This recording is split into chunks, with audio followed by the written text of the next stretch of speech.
Selamat pagi, salam sehat dan sejahtera. Majelis Jemaat GPIB Tugu mengucapkan selamat bersekutu dan selamat beribadah di hari Minggu ke-9 sesudah Pentakosta kepada seluruh warga jemaat. Meski oleh Peraturan Gubernur Nomor 796 Tahun 2021, semua harus beribadah di rumah masing-masing. Kiranya ibadah ini membawa berkat, kekuatan, dan penghiburan, serta menumbuhkan iman kita kepada Tuhan. Ibadah akan dipimpin oleh Pendeta Bapak Edi Rudolf Rade STH. Jemaat Tuhan, mari berdiri untuk memulai peribadahan kita.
Jemaat, marilah kita beribadah kepada Tuhan Allah kita.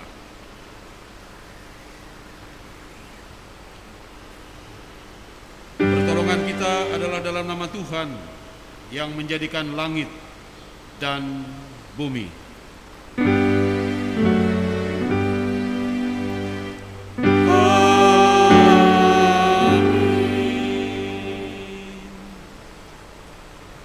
Nas pembimbing ibadah kita pada pagi hari ini terambil dari kitab Imamat 25 pada ayat 18 dan ayat yang 19 yang bertutur sebagai berikut. Demikianlah kamu harus melakukan ketetapanku dan tetap berpegang pada peraturanku serta melakukannya. Maka kamu akan diam di tanahmu dengan aman dan tentram. Tanah itu akan memberi hasilnya, dan kamu akan makan sampai kenyang, dan diam di sana dengan aman dan tentram. Demikian atas pembimbing ibadah. Kasih karunia dan damai sejahtera dari Allah Bapa kita dan dari Tuhan Yesus Kristus menyertai kamu Dan menyertaimu juga.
Jemaat Tuhan, marilah dalam keheningan dengan lirik kita mengaku akan dosa-dosa kita.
Tuhan, Engkau Maha mendengar dan Maha tahu kenajisan dan kekurangan kami karena dosa. Kasihanilah dan ampunilah kami ya Tuhan. Saudaraku, kepada kita bersama yang dengan penuh kerendahan hati kembali datang memohon pengampunan Tuhan atas segala dosa dan kesalahan kita guna memperbaharui pertobatan kita, disampaikan berita anugerah pengampunan sebagai berikut. Karena semua orang telah berbuat dosa dan telah kehilangan kemuliaan Allah, dan oleh kasih karunia telah dibenarkan dengan cuma-cuma karena penebusan dalam Kristus Yesus. Roma pasal 3 pada ayat 23 dan 24. Berdasar pada kebenaran firman Tuhan ini, saudaraku, maka sebagai pelayan Yesus Kristus kami memberitakan bahwa pengampunan dosa telah berlaku dalam nama Bapa dan Anak dan Roh Kudus. Syukur kepada Allah.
Jemaat Tuhan, tibalah kita pada pemberitaan firman Tuhan. Sebelum bersama-sama kita berdoa, baiklah kita menyiapkan bahan Alkitab yang akan kita baca bersama dalam persekutuan ibadah kita pada hari Minggu ke-9 sesudah Pentakosta. Sebentar pembacaan akan dibacakan dari kitab Perjanjian Lama Kitab Imamat pasal 25. Imamat pasal 25 pada ayat 1 sampai dengan ayat yang ke-7 saja. Kalau sudah mendapatkan kitab Imamat pasal 25 tersebut, biarkan Alkitab terbuka di tangan kita masing-masing, untuk kemudian kita berdoa memohon bimbingan Roh Kudus. Mari berdoa. Bapa, terima kasih buat kasih dan penyertaan serta keselamatan yang Tuhan berikan kepada kami dan sisi rumah tangga kami, sehingga kami boleh melewati minggu anugerah Tuhan yang sudah kami jalani di belakang kami, dengan segala dinamika pasang surut dan suka dan dukanya yang tersendiri.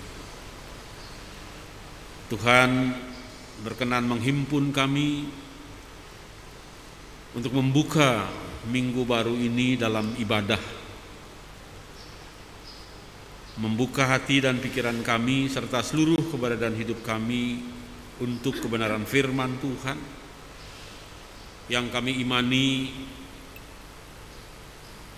boleh menjadi suatu pemaknaan atas kehidupan yang Tuhan masih anugerahkan kami hidupi dan jalani sepanjang minggu anugerah yang baru. Berkenanlah karenanya Tuhan menguasai hati dan pikiran kami dalam keteduhan Tuhan, sehingga dalam keteduhan Tuhan itulah kami dapat mendengar suara Tuhan dengan jernih. Terlebih dalam pimpinan, tuntunan, terang, kuasa Roh Kudus, kami dimampukan untuk memahami kehendak Tuhan dalam firman yang akan kami baca dan renungkan ini. Dalam Kristus firman yang hidup itulah kami memohon. Amin. Jemaat Tuhan, mari berdiri untuk mendengar pembacaan Alkitab. Haleluya.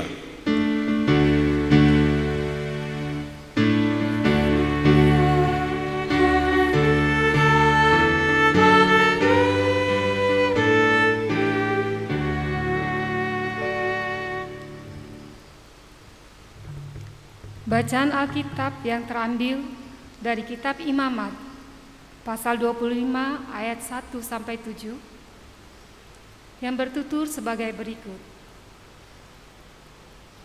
Tahun Sabat dan tahun Yobel. Tuhan berfirman kepada Musa di Gunung Sinai, "Berbicaralah kepada orang Israel dan katakan kepada mereka, apabila kamu telah masuk ke negeri yang akan kuberikan kepadamu, maka tanah itu harus mendapat perhentian sebagai sabat bagi Tuhan. 6 tahun lamanya engkau harus menaburi ladangmu, dan 6 tahun lamanya engkau harus merantingi kebun anggurmu dan mengumpulkan hasil tanah itu. Tetapi pada tahun yang ke-7 haruslah ada bagi tanah itu suatu sabat, masa perhentian penuh, suatu sabat bagi Tuhan. Ladangmu janganlah kau taburi, dan kebun anggurmu janganlah kau rantingi. Dan apa yang tumbuh sendiri dari penuaianmu itu janganlah kau tuai, dan buah anggur dari pokok anggurmu yang tidak dirantingi janganlah kau petik. Tahun itu harus menjadi tahun perhentian penuh bagi tanah itu. Hasil tanah selama sabat itu haruslah menjadi makanan bagimu, yakni bagimu sendiri, bagi budakmu laki-laki, bagi budakmu perempuan, bagi orang upahan, dan bagi orang asing di antaramu, yang semuanya tinggal padamu. Juga bagi ternakmu dan bagi binatang liar yang ada di tanahmu, segala hasil tanah itu menjadi makanannya. Demikianlah pembacaan Alkitab. Hendaklah firman Tuhan diam dengan segala kekayaannya di antara kamu, dan ucaplah syukur kepada Allah.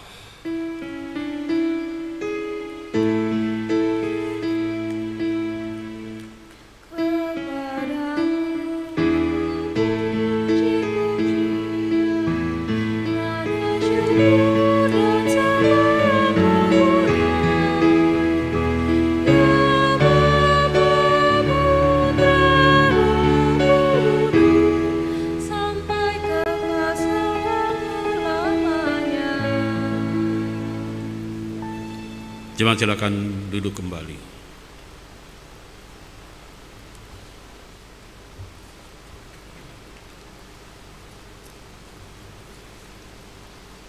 Persekutuan yang diberkati Tuhan,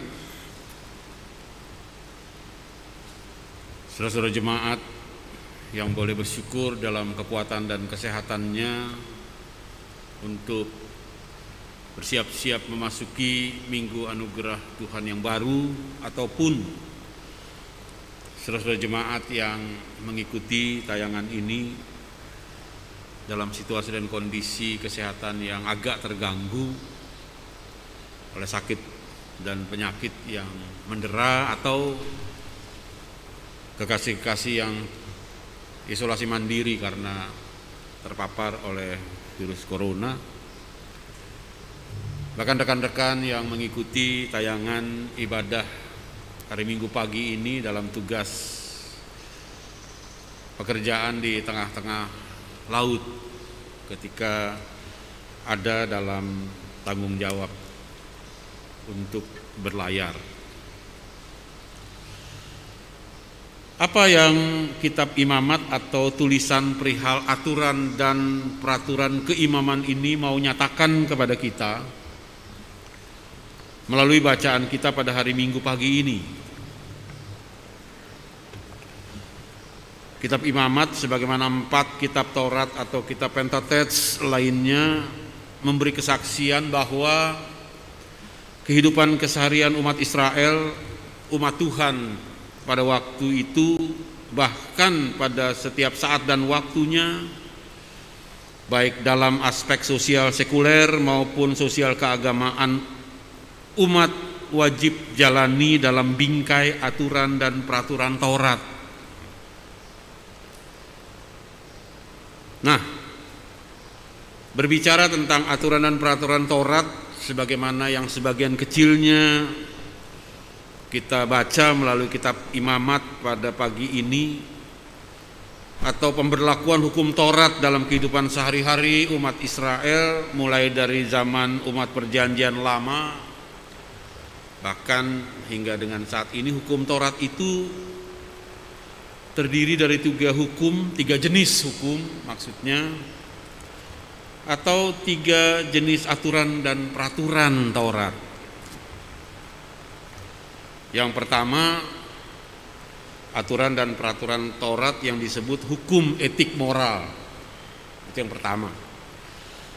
Itulah yang tertulis dalam Dasatitah atau 10 hukum Allah.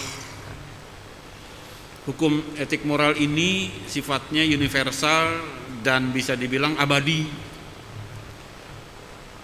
Seperti misalnya hukum yang mengatur tentang jangan membunuh, jangan berzina, jangan mencuri. Nah, hukum atau aturan ini bukan saja berlaku pada zaman Israel kuno, pada zaman Musa, pada zaman Yosua ketika awal mula Israel memasuki tanah perjanjian, tapi juga berlaku hingga abad 21 ini. Aturan untuk tadi, jangan membunuh, jangan mencuri misalnya, jangan berzina. Universal, di mana-mana aturan etik moral itu melarang untuk perbuatan-perbuatan itu. Yang kedua, aturan dan peraturan Taurat yang disebut dengan hukum ritual keagamaan atau hukum ritual peribadahan. Contohnya larangan untuk mengkonsumsi makanan dari daging hewan atau jenis makanan tertentu yang dilarang atau yang haram sifatnya. Hukum ini kalau kita pelajari dalam Alkitab sifatnya temporer hingga datangnya ketetapan Allah yang sempurna dalam kedatangan dan karya keselamatan Allah dalam Yesus Kristus. Surat Ibrani bilang begitu. Aturan dan peraturan Taurat yang dalam kaitannya dengan ritual keagamaan, tentang makanan yang tidak boleh dimakan, tentang hal misalnya mengkonsumsi darah binatang misalnya. Itu sampai kepada penggenapan kesempurnaan dalam kedatangan dan penebusan Yesus Kristus. Sampai di situ lalu kemudian terjadi perubahan. Ingat Tuhan Yesus bilang apa yang masuk ke dalam tidak menajiskan karena dia hanya masuk ke dalam perut lalu kemudian dikeluarkan ke jamban, ke toilet. Tapi yang keluar dari dalam itulah yang menajiskan. Lalu yang ketiga disebut dengan sebutan hukum sipil, yakni aturan dan peraturan Taurat yang mengatur kehidupan sosial umat dalam relasi dengan sesamanya dalam kehidupan sehari-hari di lingkup bangsa Israel. Contohnya misalnya larangan orang yang berpenyakit kusta untuk berelasi atau bersosialisasi di tengah-tengah masyarakat umum. Orang yang berpenyakit kusta harus dikucilkan di gua-gua atau tempat isolasi tertentu. Mereka dilarang untuk berjalan di jalan umum. Konsekuensinya kalau kemudian mereka kedapatan pulang ke kampung halaman lewat jalan umum, mereka boleh dirajam dengan batu sampai mati. Nah, itu kayak gitu. Atau orang yang berzina, baik perempuan dan laki-lakinya, diharuskan untuk dihukum dengan rajam dengan batu sampai mati. Itu juga sifatnya temporer.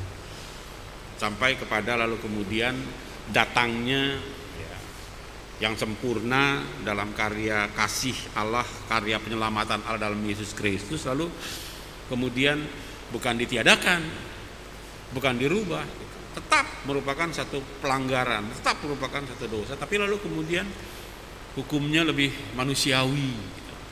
Hukum rajam dengan batu itu yang ditiadakan.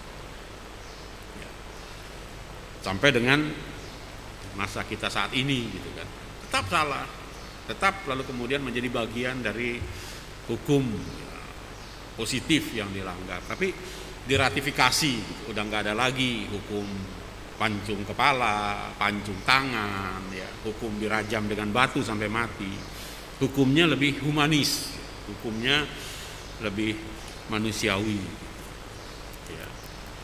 Nah, persekutuan yang diberkati Tuhan, aturan dan peraturan tentang Sabat yang kita baca dalam pembacaan kita pada hari Minggu ke-9 sesudah Pentakosta pagi ini termasuk pada hukum jenis ritual keagamaan atau hukum ritual peribadahan yang mengacu pada kewajiban untuk menguduskan, untuk merayakan hari Sabat dalam bentuk hari Sabat dan atau dalam bentuk bulan Sabat dan atau dalam bentuk tahun Sabat atau tahun Yobel. Nah, tadi kita baca aturan dan peraturan tentang tahun Sabat dan tahun Yobel. Aturan dan peraturan atau hukum yang mengacu pada apa yang dilakukan Tuhan Allah, Khalik langit dan bumi, ketika dia menciptakan semesta alam ini, sebagaimana yang tertulis dalam Dasatitah dalam Keluaran pasal 20. Kalau kita membaca acuannya Keluaran 20 ayat 8 sampai dengan ayat yang ke-19 yang bertutur sebagai berikut. Ayat 8 sampai dengan ayat yang ke-11 dari Keluaran pasal 20. Ingatlah dan kuduskanlah hari Sabat. Mengapa? Ayat 9 bilang, 6 hari lamanya engkau akan bekerja dan melakukan segala pekerjaanmu, tetapi hari ketujuh adalah hari Sabat Tuhan Allahmu. Maka jangan melakukan sesuatu pekerjaan, engkau atau anakmu laki-laki atau anakmu perempuan atau hambamu laki-laki atau hambamu perempuan atau hewanmu atau orang asing yang di tempat kediamanmu. Sebab 6 hari lamanya Tuhan menjadikan langit dan bumi, laut dan segala isinya, dan ia berhenti pada hari ketujuh. Itulah sebabnya Tuhan memberkati hari Sabat dan menguduskannya. Nah, ini yang lalu kemudian dalam kehidupan lanjutan, mulai daripada hidup di tanah perjanjian dan seterusnya, harus umat Israel lakukan. Ya. Itu catatan kita yang pertama atas bacaan Alkitab kita pada hari Minggu pagi ini. Catatan yang kedua dari bacaan pagi ini adalah apa arti dan makna dari Sabat itu. Ketika Tuhan dalam keteladanannya tentang bagaimana cara hidup umat yang beriman kepadanya harus juga ingat dan menguduskan Sabat, berhenti pada hari Sabat, menguduskannya. Di samping untuk bersyukur kepada Tuhan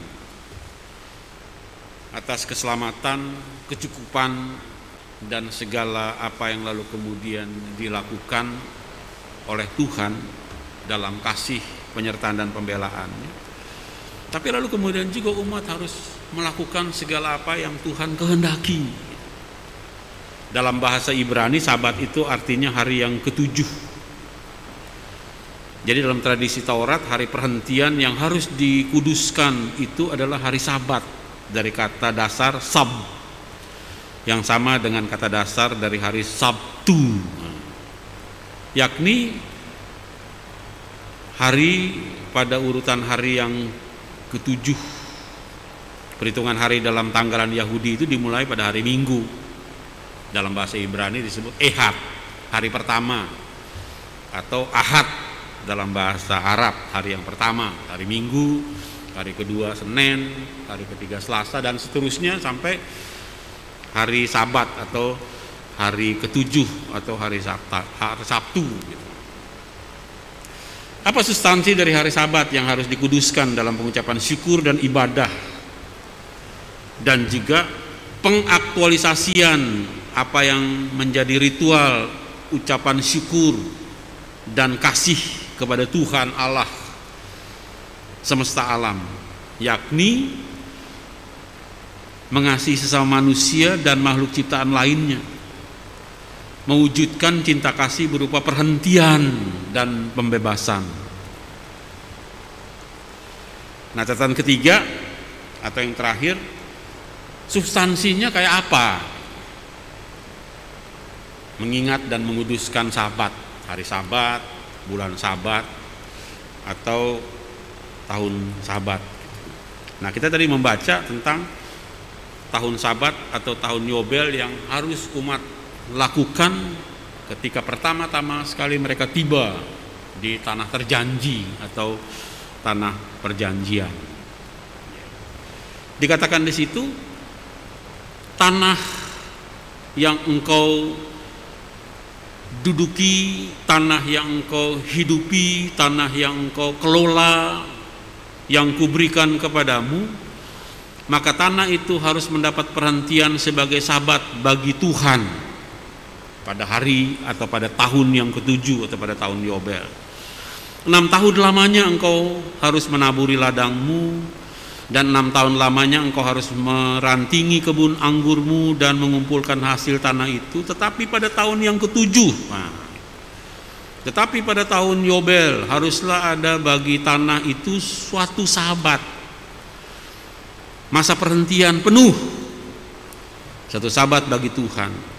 Ladangmu jangan engkau taburi dan kebun anggurmu jangan engkau rantingi. Jadi pada tahun ketujuh itu, kalau pada tahun pertama sampai dengan tahun yang ke-6, silakan saja engkau melakukan aktivitas bercocok tanam, menuai, menabur, lalu kemudian menuai, lalu kemudian mengadakan aktivitas dagang, jual beli untuk memperoleh nafkah berkat kehidupan dari tanah, dari hasil perkebunan, hasil daripada perladangan itu. Tapi pada tahun yang ke-7 semuanya engkau hentikan. Tapi pada tahun yang ke-7 aktivitas jual beli itu, aktivitas menggarap kebun, panen dan sebagainya tidak engkau lakukan, tidak usah engkau lakukan. Bayangkan 1 tahun penuh. Mengapa begitu? Apakah lalu kemudian tidak menyia-nyiakan berkat Tuhan berupa tanah? Itu Tuhan yang perintahkan, itu Tuhan yang mau. Itu Tuhan kehendaki seperti itu. Lalu kemudian mereka mendapat hasil dari mana? Mereka makan dari apa? Iman percaya mereka sudah dibentuk semenjak daripada 40 tahun kembara di padang gurun. Di padang gurun saja mereka tidak kekurangan makan dan minum. Aku akan memberikan kepadamu tanah yang berlimpah dengan susu dan madunya. Ya, walaupun mereka baru ada di situ menjalankan hari-hari kehidupan selama 6 tahun, memasuki tahun yang ke-7 mereka harus percaya meskipun mereka belum melihat, walaupun mereka belum mengalami itu. Tapi itu iman, percaya kepada sesuatu yang belum dilihat, belum dialami, karena Tuhan yang menjanjikan, Tuhan yang menyatakan kehendaknya. Pada tahun ke-7 ketika engkau tidak menabur, ketika kau tidak mengolah, dikatakan di situ karena tanahnya subur akan bertumbuh tumbuhan. Ada apa yang lalu kemudian seharusnya dia tumbuh di situ. Maka dikatakan walaupun kau tidak menabur, walaupun kau tidak melakukan segala pekerjaan, tapi itu yang lalu kemudian mewujud pada pemeliharaan Tuhan yang harus mereka imani. Dari situ engkau makan. Gak usah takut dan gak usah gelisah. Dari situ engkau akan memberi hasil makanan kepada pekerja-pekerjamu, kepada budak-budakmu, kepada hewan peliharaanmu. Cukup. Dan itu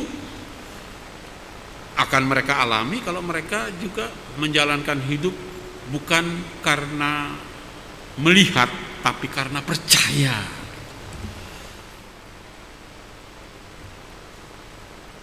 Tuhan sering bilang begitu, marilah kita berperkara. Apakah aku tidak akan membuka tingkap-tingkap langit dan mencurahkan berkat, rezeki, pembelaan, kekuatan dan kesembuhan. Jadi ada hari-hari tertentu yang lalu kemudian mereka harus bekerja karena mereka diciptakan sebagai homo laborans, umat yang memang harus bekerja seperti Tuhan bekerja, menciptakan dengan ulet dan dengan gigih. Tapi ketika Tuhan bilang jalanilah Sabat, hari perhentian, maka lalu kemudian ketika mereka berhenti, Tuhan tidak meninggalkan perbuatan tangannya, Tuhan tidak pernah melupakan janjinya. Itu substansi daripada aturan dan peraturan Sabat ini. Ayat yang ke-6 tadi, hasil tanah selama Sabat itu haruslah menjadi makanan bagimu, yakni bagi dirimu sendiri, bagi budakmu laki-laki, bagi budakmu perempuan, bagi upahan, bagi orang upahan dan bagi orang asing di antaramu. Bayangkan ketika ada orang yang liwat sebagai orang asing, lalu kemudian mereka harus hospitality, memberi tumpangan, mereka tidak akan kekurangan berkat. Juga bagi ternakmu dan bagi binatang liar yang di tanahmu, segala hasil tanahmu menjadi makanannya. Tuhan tidak meninggalkan mereka ketika umat hidup seperti apa yang Tuhan mau, walaupun selama 1 tahun itu kita lihat ada potensi mereka kekurangan makanan, ada potensi mereka kekurangan berkat. Kalau di atas kertas secara matematis tanah nggak digarap nggak menghasilkan apa-apa. Tapi ketika kemudian itu mereka jalani dalam kepatuhan kepada Tuhan, Tuhanlah yang akan mencukupkan. Tuhanlah yang akan mencukupkan. Bukan hanya itu saja, kalau kita baca nanti, ya,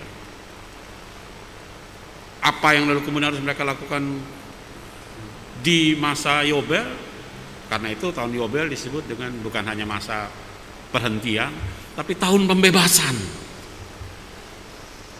Mereka harus berani berperkara dengan Tuhan, membebaskan budak-budak para pekerja yang harus pada masanya mereka bebaskan, untuk mereka jadikan hidup di atas kaki sendiri setelah sekian lama mereka bekerja sebagai budak. Itu memberikan damai sejahtera, mewujudkan kasih yang benar-benar kasih yang membebaskan. Itu yang terjadi pada Sabat, tahun Sabat. Kalau kita baca selanjutnya di situ, ya kan? Mewujudkan cinta kasih berupa perhentian dan pembebasan. Artinya itu apa itu, Bapak? Mengaktualisasi semua ritual-ritual ibadah, firman Tuhan yang mereka dengar, persembahan-persembahan yang mereka berikan. Sekarang mereka aktualisasi dalam bentuk yang nyata kepada sesama manusia dan kepada umat ciptaan Tuhan lainnya. Mengapa begitu? Karena itu kemudian menjadi mandat daripada Tuhan. Umat Tuhan dalam masa perjanjian lama dan kita adalah mandataris dari Tuhan. Mandataris untuk apa? Untuk menciptakan perdamaian, keadilan, dan keutuhan daripada ciptaan Tuhan. Artinya jangan sampai ada orang yang kemudian tersisih, sepi sendiri, tidak mempunyai siapa-siapa dan bukan menjadi apa-apa, tapi harus dihampiri dalam kepedulian kasih untuk mewujudkan tadi kedamaian, keadilan, dan keutuhan daripada ciptaan Tuhan. Mengaktualisasi firman dan kehendak Tuhan. Seperti apa yang lalu kemudian ditemakan oleh tema khotbah atau renungan hari Minggu ini, menjalani hidup sesuai dengan cara Tuhan, atau menjalani hidup sesuai dengan apa yang Tuhan mau kita jalani dalam kehidupan ini. Catatan yang ketiga, yang terakhir, lalu apa substansi menguduskan Sabat dalam kehidupan Kristiani kita, dalam kehidupan kita sebagai warga jemaat GPIB, khususnya GPIB Tugu? Bukankah kita sekarang lalu enggak hidup lagi di dalam tradisi Sabat? Nah, bukankah lalu kemudian hari ibadah kita bukan pada hari yang ke-7? Nah, ini seringkali juga lalu kemudian menjadi sebuah kebingungan, confuse. Satu hal yang lalu kemudian menjadi tanda tanya besar. Bagaimana sih hidup Kristiani dalam kaitannya dengan Sabat, substansi Sabat? Betul, saudara. Tadi ketika menghantar untuk memasuki pemahaman tentang khotbah tentang Sabat ini, disampaikan tadi hukum Taurat itu ada 3 jenis gitu ya. Tadi hukum yang sifatnya universal, hukum etik moral, tapi ada juga hukum yang ritual keagamaan, ritual ibadah. Lalu kemudian ada hukum yang sifatnya sipil, mengatur hubungan relasi kehidupan sehari-hari. Nah, 2 ini selain daripada hukum etik moral itu sifatnya temporer. Dia berubah ketika yang sempurna itu Allah wujudkan dalam karya mesianik oleh Yesus Kristus. Nah, termasuk di dalamnya juga tentang kebiasaan hari perhentian dan hari peribadahan. Ketika Yesus bangkit, penginjil dalam 4 Injil yang terdapat dalam Perjanjian Baru katakan pada hari pertama di minggu itu, pada pagi-pagi benar, menggambarkan tentang bagaimana peristiwa murid-murid berjumpa dengan realitas kebangkitan atau Paskah Yesus Kristus, hari pertama dalam minggu itu. Nah, karena itu gereja mula-mula sampai dengan saat ini melakukan aktivitas beribadah hari perhentian yang dikuduskan itu dalam perayaan yang merayakan kebangkitan Kristus. Karena dalam peristiwa atau melalui peristiwa kubur kosong itulah maka gereja ada. Maka seluruh penggenapan daripada janji-janji Tuhan terjadi. Injil akan merambah dari Yerusalem, Yudea, Samaria sampai ke ujung bumi, sampai ke tempat kita. Itu titik tolak kehidupan Kristiani, itu titik tolak daripada kehidupan bergereja. Persoalannya bukan di masalah harinya, hari keberapa, bukan, tapi substansi. Nah, kalau berbicara masalah substansi, maka dalam realitas kenyataan kehidupan kekristenan itu Sabat bukan lalu kemudian harus dimuseumkan, Sabat bukan harus lalu kemudian kita perhatikan. Substansinya apa? Substansinya pertama melakukan perhentian dari semua aktivitas kita, merayakan hidup dalam bekerja, dalam studi. Untuk apa? Untuk mengevaluasi kebaikan cinta kasih Tuhan, memperbaiki yang salah, tapi juga memuliakan Tuhan atas keselamatan yang Tuhan berikan. Itulah yang kita lakukan di dalam ibadah hari Minggu kita. Tetapi di samping daripada itu, kita diingatkan juga substansi dari Sabat itu, mengaktualisasi semua ritual ibadah yang mengasihi Tuhan dengan segenap hati, segenap jiwa, dan segenap akal budi melalui mengasihi sesama seperti dirimu sendiri. Apakah pada masa muram dan suram COVID-19 ini lalu kemudian kita ada pembenaran untuk tidak melakukan substansi daripada Sabat? Hari perhentian, hari bersyukur, hari mewujudkan cinta kasih, pembebasan, mewujudkan apa yang damai, apa yang adil, apa yang baik untuk sesama. Tidak.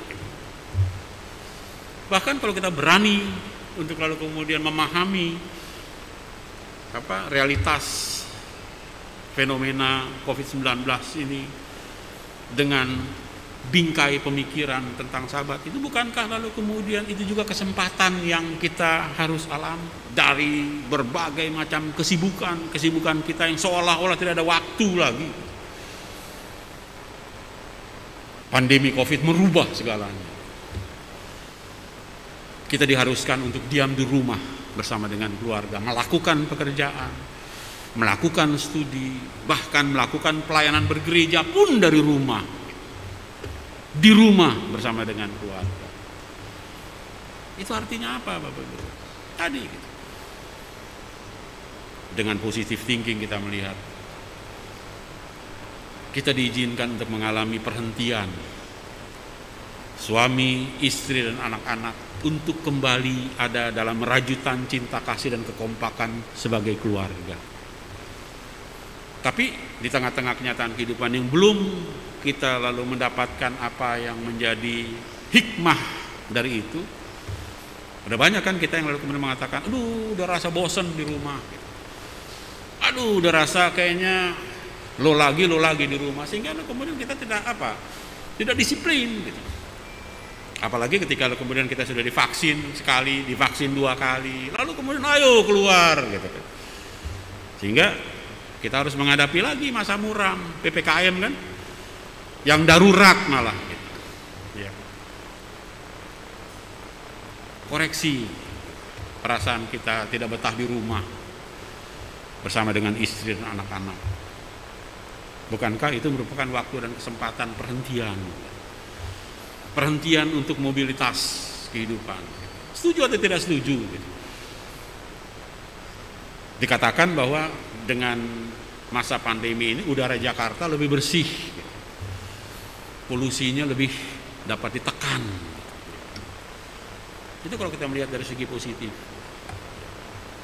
Lalu apalagi yang kita bisa lihat? Tidak terjadi pada masa-masa sebelum COVID, pandemi COVID. Ketika ada tetangga yang terpapar dan diketahui orang tuanya terpapar, tinggal anaknya sendiri, orang tuanya isolasi di Wisma Atlet misalnya, tetangga berboyong-boyong gitu, ya, bergantian berbuat jadwal untuk hari ini siapa yang memberi makan ke rumah itu. Ya kan? Itu fenomena-fenomena yang tidak terjadi pada masa sebelum Covid. Orang Jakarta yang tadinya hidupnya lolo dan gua-gua, sangat-sangat egois dengan pagar tinggi, sekarang bisa walaupun pagar tinggi makanan digantung gitu, di pagarnya gitu. Ya kan? Bisa lalu kemudian apa? Menyisihkan perhatian, menyisihkan rezeki, menyisihkan. Itu substansi daripada sahabat. Bukan berlebihan apabila saya katakan tadi pagi sebelum sampai kita bertemu dengan teman-teman presbiter yang melayani, bertemu dengan teman-teman multimedia, dan juga teman-teman yang menjadi tim musik dan pemandu lagu yang kita akan melakukan tapping untuk ibadah pada hari Minggu ke-9 sebelum Advent. Kami di kantor sekretaris mengalami realitas sahabat ini ketika karena satu kebutuhan, mau atau tidak mau kembali, karena ini bukan perkara yang pertama, tapi ada keharusan kami untuk menjalani swab antigen. Tapi rasa-rasanya kalau kemudian terus-terusan keluar antigen ke tempat di mana lalu kemudian kita harus datang ke sana di tengah-tengah masa yang darurat ini, rasa-rasanya kita harus juga mikir ulang. Berjumpa dengan kerumunan orang, mengantri misalnya. Tapi kita mengalami realitas sahabat itu dari seorang muda yang berprofesi sebagai juru rawat di salah satu rumah sakit terkemuka di Jakarta ini, dan bahkan juga di Indonesia. Ani Alphonse menyisihkan waktu dari kesibukannya, dari jam kerjanya, untuk hanya sekedar ya dengan keahliannya dia nyolok-nyolok hidung kami, ya, termasuk hidungnya KMJ juga tadi oleh Ani. Dan dia punya keahlian yang saya akui. Ketika dicolok rasanya biasa-biasa aja, nggak sampai lalu kemudian sakit atau bagaimana. Kadang-kadang ada juga yang pulang dari tempat waktu tes swab antigen kali lalu itu ada teman-teman di kantor, aduh Pak Pendeta sampai rasanya di kepala ini atau di kuping ini ciung gitu karena dicolok hidungnya. Tadi saya rasa enggak seperti itu. Dan syukur dengan apa yang lalu kemudian dilakukan, kami semua di sekretariat termasuk juga beberapa PHM yang ikut di dalamnya negatif semuanya. Nah itu sesuatu yang lalu kemudian di masa-masa sebelum Covid itu rasanya sulit deh. Di tengah-tengah kesibukan kerja lalu kemudian mau menyisihkan waktu untuk sesama. Di dalam masa Covid substansi daripada sahabat itu tadi kita alami lewat apa yang lalu kemudian dilakukan oleh Ani Alphonse. Nah di sini juga ketika lalu kemudian di masa-masa di mana kita ngeri keluar rumah dan memang ada excuse PPKM darurat, tapi lihat teman-teman pemusik Muger hadir dengan full persembahan kemampuan talenta yang ada. Demikian juga dengan pemandu lagu, demikian juga dengan majelis bertugas, demikian juga dengan tim multimedia, demikian juga yang menyiapkan ruangan seperti ini. Ya. Itu substansi daripada sahabat. Dan masih banyak lagi yang kita jumpai di tengah-tengah masyarakat tadi di RT RW kita, ketika ada yang dipapar, kita gotong royong bergantian untuk memberikan konsumsi, untuk memberikan vitamin, untuk memberikan suplemen-suplemen gitu. Ya kan? Dan di tengah-tengah kenyataan kehidupan seperti ini, saya percaya akan janji Tuhan bahwa kesembuhan bukan semata karena obat.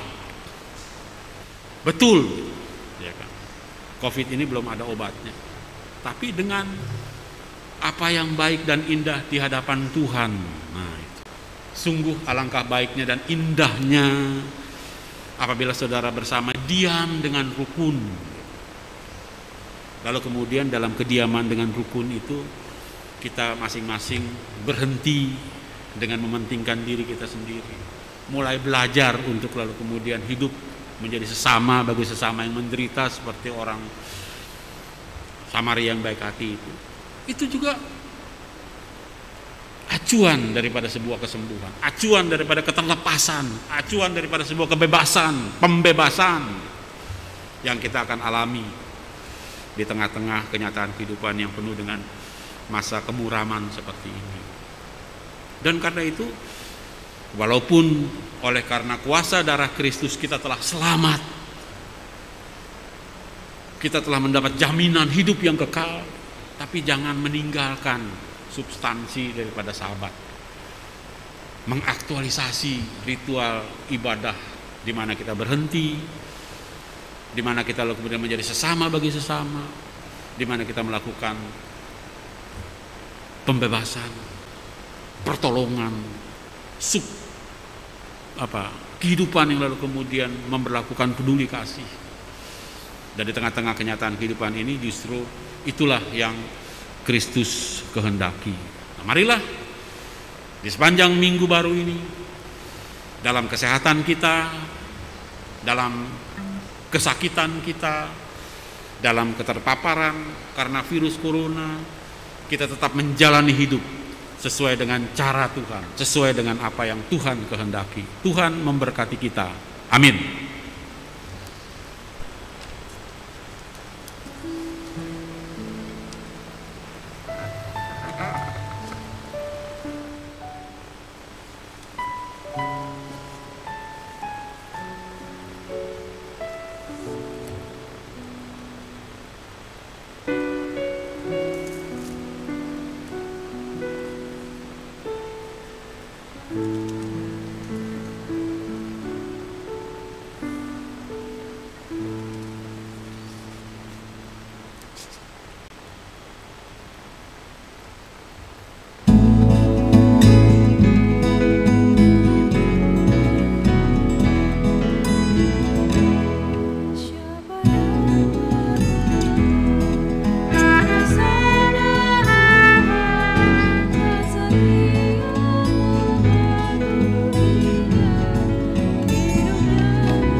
Jemaat, mari berdiri bersama untuk bersama dengan gereja di segala tempat dan waktu kita mengikrarkan pengakuan iman rasuli.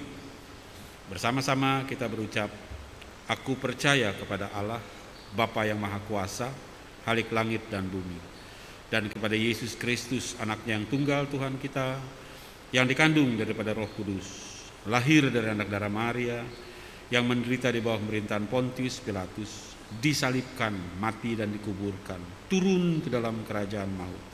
Pada hari yang ketiga bangkit pula dari antara orang mati, naik ke sorga, duduk di sebelah kanan Allah, Bapa yang Maha Kuasa, dan akan datang dari sana untuk menghakimi orang yang hidup dan yang mati. Aku percaya kepada Roh Kudus, gereja yang kudus dan am, persekutuan orang kudus, pengampunan dosa, kebangkitan daging, dan hidup yang kekal. Silakan duduk kembali.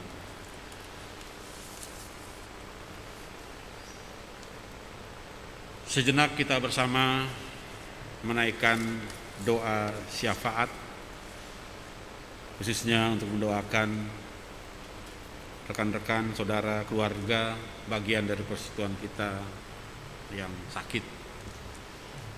Mari berdoa. Bapa dalam Kristus pengasih, kami bersyukur dalam kasih dan keselamatan kami boleh beribadah kepada Tuhan. Pada masa yang penuh dengan pembatasan kegiatan masyarakat dalam skala yang darurat ini, kami hanya bisa mengikuti ibadah secara virtual dari rumah kami masing-masing. Tetapi mendapati dan meyakini akan keselamatan kami yang boleh mempersiapkan diri dalam ibadah ini bersama dengan kuasa Tuhan untuk memasuki minggu baru. Kami bersyukur dalam keyakinan kami bahwa kami ada seperti kami ada dalam keberadaan kehidupan yang kami alami dan kami rasakan, dalam kesehatan kami, dalam gangguan kesehatan kami, bahkan dalam kesibukan bekerja sehingga tidak dapat ada bersama dengan keluarga di rumah. Kami ada dalam pelayaran di tengah laut, ataupun beribadah dalam situasi dan kondisi kami menjalankan isolasi mandiri di rumah karena terpapar virus. Kami mengimani bahwa segalanya adalah dari Tuhan,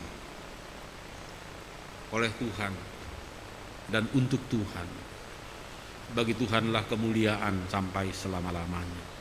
Dan karena itulah, mengawali syafaat ini kami bersyukur kepada Tuhan buat kasih dan kebaikan Tuhan bagi kami dan juga seisi rumah tangga kami, terlepas daripada dinamika pasang surut, suka dan duka yang nyata kami alami, khususnya di minggu yang telah kami lewati dan mungkin masih harus kami hadapi dan jalani di minggu baru ini.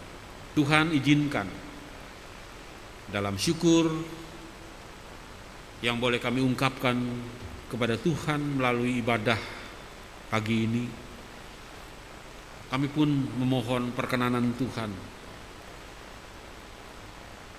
ketika kami membawa keprihatinan kami, solidaritas kami, empati dan simpati kami bagi bagian dari kehidupan berpelayanan kami yang adalah bagian dari persekutuan pelayanan, bahkan hidup berjemaat kami, keluarga kami yang mengalami kelemahan tubuh. Mereka beribadah dari tengah-tengah penderitaan, sakit yang mereka alami. Tuhan izinkan mengawali syafaat ini kami membawa mereka dalam doa syafaat kami. Warga jemaat kami yang sakit, mereka yang masuk di dalam daftar yang harus bersama-sama kami doakan ke hadapan hadirat Tuhan karena mengalami sakit yang membuat mereka lemah, terlebih karena keterpaparan mereka oleh virus corona. Untuk mereka kami berdoa, biarlah kiranya Tuhan berkenan menyendengkan telinga kasih Tuhan ketika nama-nama mereka mau kami sebutkan. Berkenanlah Tuhan juga menjamah untuk menghadirkan apa yang baik, terlebih kelepasan dan kesembuhan yang asalnya daripada Tuhan. Kami berdoa untuk Saudara Aditya Prayogi, Ibu Yulia Sutikno Thomas, Ibu Marcella Lakapu, Ibu Maria Nelce Laure, Saudara Friday Megatadu, Bapak Yakobus Parera, Ibu Vike Pontoh, Bapak Felix Abrahams, Bapak Vicky Chandrato, Saudari Novia Kristabella, Bapak Hau Jahan Saragi, Ibu Sabaria Huta Barat, Adik Gracia Saragi, Bapak Wahyu Prayitno, Ibu Lucy Prayitno, anak kekasih Salum Prayitno, Bapak Subagio, Penatua Ibu Subagio, Ibu Siti Maimunah Simatupang, Bapak Julius Mau, Bapak Yusuf Ahmad, Bapak Gerard Sepang, Ibu Kosiah Michils, Ibu Emi Batubara, Saudara Mesia Obednejo, Saudari Claudia Stefani, Diakan Agus Prasetyo, Bapak Efraim Latuheru, Ibu Durice Titalei, Ibu Ipah Pandelaki, Bapak Taufik Daniel, Ibu Lasma Karina Daniel, Bapak Des Kredis Taupan, Ibu Elizabeth Taupan, Saudari Maria Jenny Nenogasu, Saudara Wendy Febrianto, keluarga Hiwal Indrawanto, Bapak Haposan Freddy Sihotang, Ibu Rosmani Siregar, Ibu Seli Sahetapi, Penatua Ibu Ida Pangkorung, Ibu Yurmina Daci, Bapak Jody Lumatau, Ibu Chin Chiu Mi Lumantau, Saudara Maria Lumantau, Saudari Dinka Priscilia, Bapak Alphonse Banurea, Saudara Arwindo Langau, Ibu Sandra Dian Gerung, Bapak Justus Runtuwini, Ibu Mawe, Ibu Yulin Tulung Rompas, Bapak Sugianto dan Ibu Supatmi, bersama pribadi dan keluarga-keluarga lainnya yang belum kami sebutkan namanya dan karena belum termasuk dalam daftar doa minggu ini. Tuhan, untuk mereka apapun keluhan sakit yang mereka derita, datang dan jumpailah mereka, belalah perkara mereka dengan kasih, kelepasan dan kesembuhan yang asalnya daripada Tuhan. Izinkan kami juga membawa warga jemaat kami yang masuk dalam doa minggu ini, keluarga-keluarga yang mau kami doakan. Kami berdoa dalam syafaat ini Tuhan untuk mereka. Keluarga Aryan Saputra, keluarga Mau Sinlai, keluarga William Ismail, keluarga Ibu Margareta Sukria, keluarga Ibu Eka Supriyatin Sohuat, keluarga Agustinus Thomas, keluarga Yance Andres, keluarga Adolf Andres, keluarga Yohanes Wahyudi, keluarga J.A. Panggabean, keluarga Agus Prasetyo, keluarga Ibu Nelly Nelke Noah, keluarga Yan Yakob Titalei, keluarga Efraim Latuheru, dan keluarga Mulyadi bersama dengan semua keluarga-keluarga jemaat di sektor-sektor pelayanan kami GPIB Tugu. Tuhan datang, jumpailah mereka, hadirlah di kancah pergumulan dan bahkan doa-doa keluarga.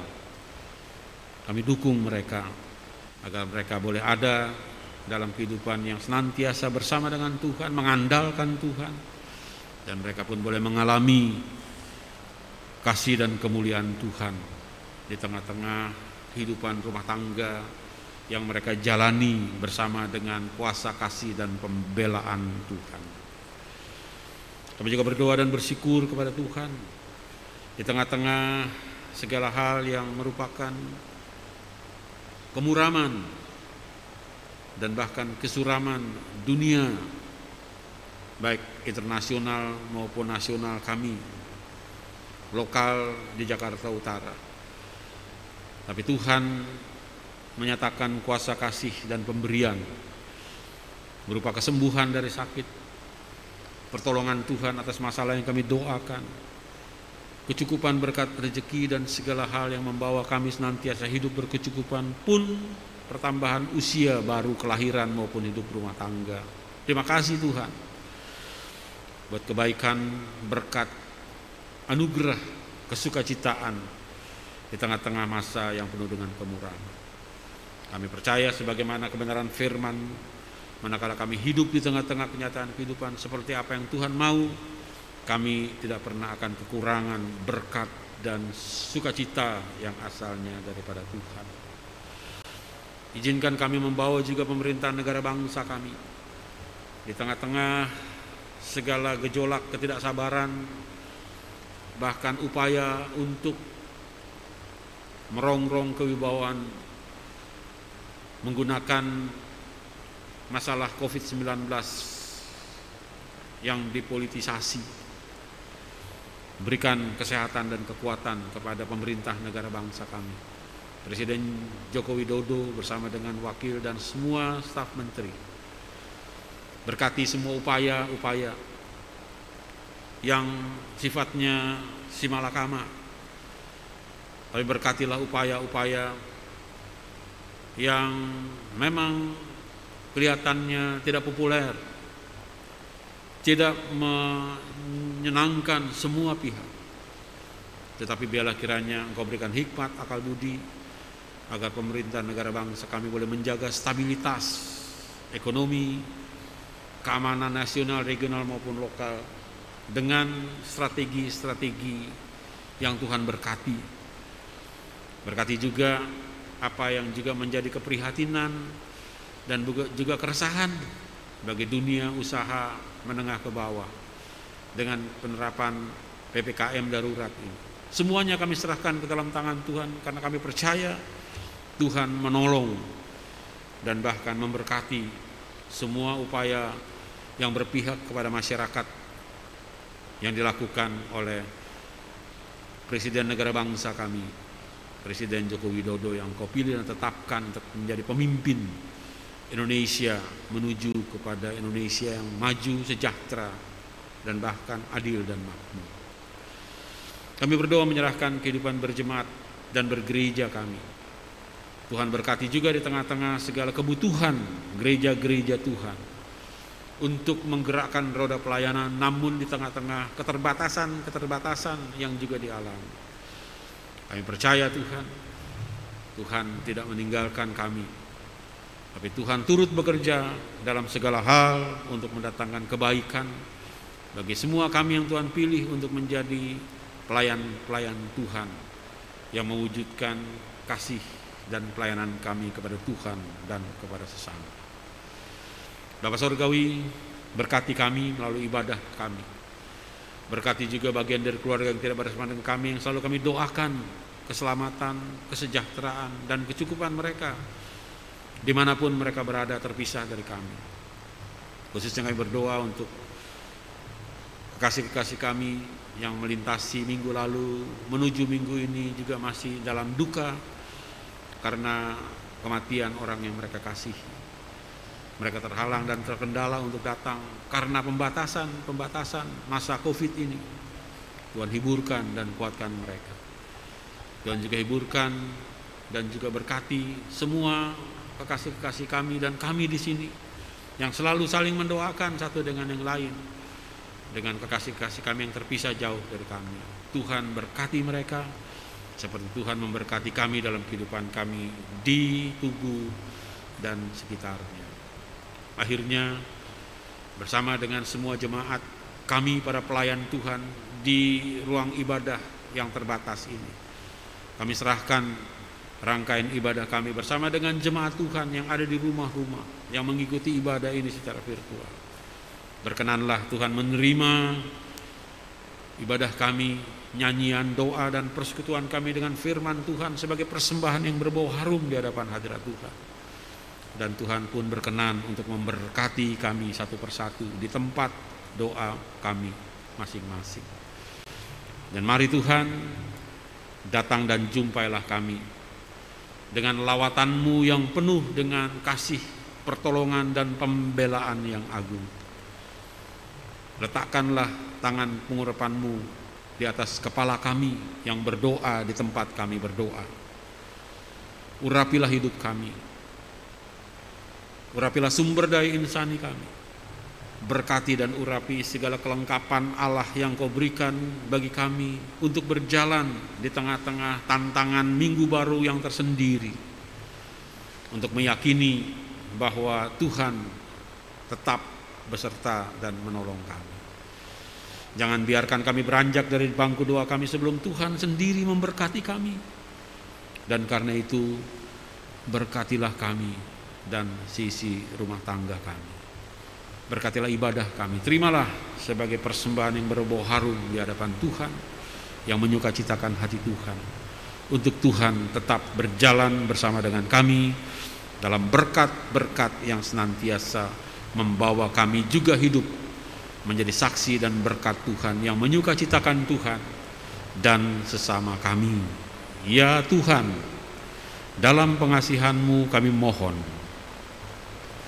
peliharalah kami dalam kasih Kristus Tuhan yang mengajar kami berdoa.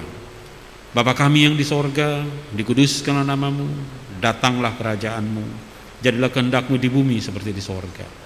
Berikanlah kami pada hari ini makanan kami yang secukupnya, dan ampuni kami akan kesalahan kami, seperti kami juga mengampuni orang yang bersalah kepada kami. Dan janganlah membawa kami ke dalam pencobaan, tetapi lepaskanlah kami daripada yang jahat.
Jemaat kekasih Tuhan, mari mengucap syukur melalui persembahan kepada Tuhan dengan mengingat kata Alkitab.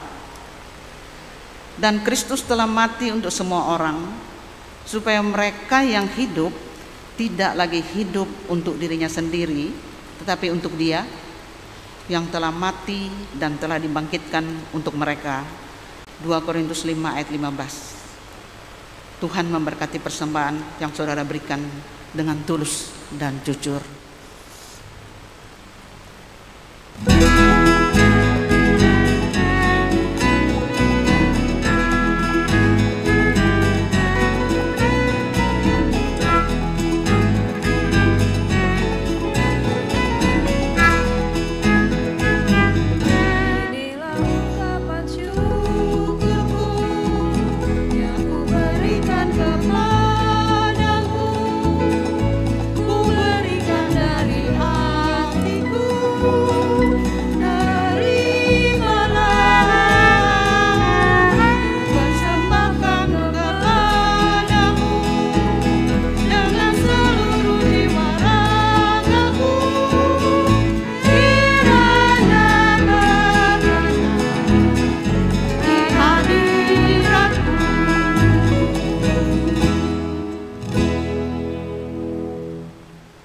Jemaat kekasih Tuhan, mari berdiri untuk menyerahkan persembahan ini kepada Tuhan.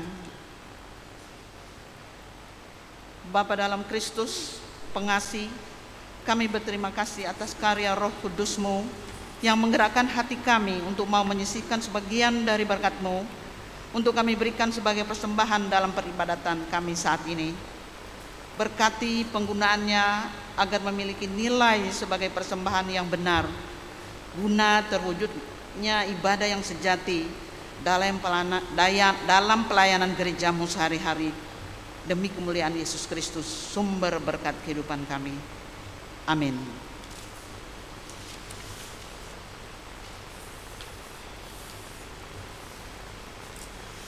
Jemaat Tuhan, mohon perhatiannya sejenak untuk penyampaian pokok-pokok warta sepekan sebagai berikut. Pertama, berita duka cita. Itu ada dalam warta nomor 16 halaman 9. Telah meninggal dunia Ibu Martina Luhu Lima pada Kamis 22 Juli 2021 dalam usia 83 tahun dan telah dimakamkan pada Jumat 23 Juli 2021 di Haruku, Ambon. Almarhumah adalah ibu mertua dari Penatua George Ledbury, sektor Yerusalem. Majelis dan Jemaat GPIB Tugu menyampaikan turut berduka cita serta mendoakan kiranya Tuhan Yesus Kristus, Kepala Gereja, memberikan penghiburan serta ketabahan bagi keluarga yang ditinggalkan. Yang kedua, kunjungan doa virtual bagi jemaat yang sakit. Ada di warta nomor 17 halaman 9. Dikarenakan ketentuan PPKM, pemberlakuan pembatasan kegiatan masyarakat karena darurat COVID-19 serta peraturan protokol kesehatan, maka bagi warga jemaat yang sakit serta perlu untuk didoakan, maka Majelis Jemaat GPIB Tugu DKI Jakarta menyediakan layanan kunjungan doa secara virtual bagi warga jemaat GPIB Tugu DKI Jakarta. Untuk itu, mohon kerjasama para koordinator sektor pelayanan untuk berkenan menginformasikan warga jemaat yang sakit pun yang terpapar COVID-19 untuk dapat menginformasikan nama warga jemaat yang beserta juga nomor WhatsApp-nya yang dapat dihubungi ke kantor majelis jemaat atau langsung ke pendeta atau KMJ agar dapat dikunjungi dalam pelayanan kunjungan doa virtual tersebut. Yang ketiga, penyampaian ucapan syukur dan terima kasih. Akhirnya majelis jemaat mengucapkan syukur seraya menyampaikan ucapan terima kasih kepada Bapak Pendeta Edi Rudolf Rade STH KMJ GPIB Tugu yang melayani ibadah hari Minggu relay streaming jam 10.00 BIB. Ucapan terima kasih juga sampaikan kepada pemimpin pujian, organis operator sound system, tim multimedia, Inforkom yang telah mendukung pelaksanaan ibadah pagi ini. Juga kepada seluruh warga jemaat yang mengikuti ibadah virtual dari rumah masing-masing, terima kasih atas pemberian persembahan persepuluhan, persembahan syukur, persembahan sukacita, ibadah hari Minggu, serta persembahan lainnya yang sudah diberikan. Tuhan memberkati persembahan ibu, bapak, dan keluarga. Demikianlah pokok-pokok warga jemaat pada ibadah hari Minggu ini. Apabila ada warta kegiatan pelayanan dan keuangan yang kurang jelas atau keliru, dapat disampaikan atau ditanyakan serta dikoreksi ke fungsionaris PHMJ atau ke kantor majelis jemaat. Atas perhatian kami ucapkan terima kasih. Selamat hari Minggu. Tuhan Yesus Kristus memberkati kita semua.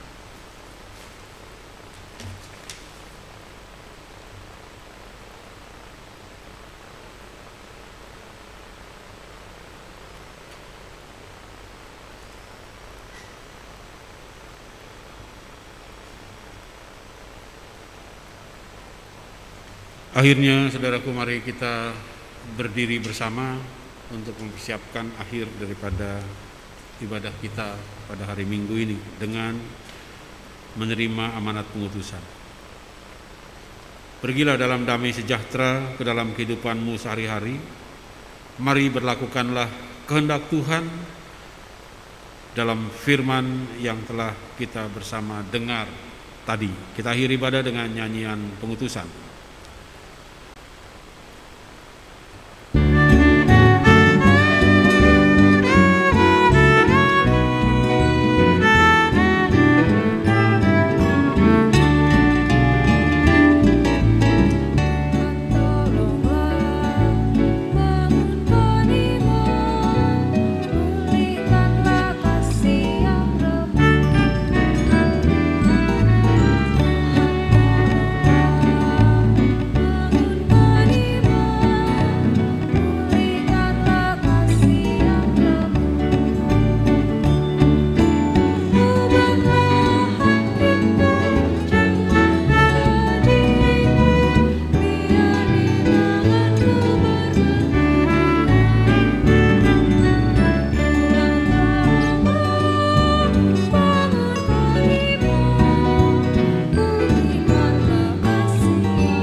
arahkan hati dan pikiranmu senantiasa kepada Tuhan Yesus dan terimalah berkat Tuhan. Allah sumber segala kasih karunia yang telah memanggil kamu dalam Kristus kepada kemuliaan-Nya yang kekal akan melengkapi, meneguhkan, menguatkan, dan mengokohkan kamu senantiasa.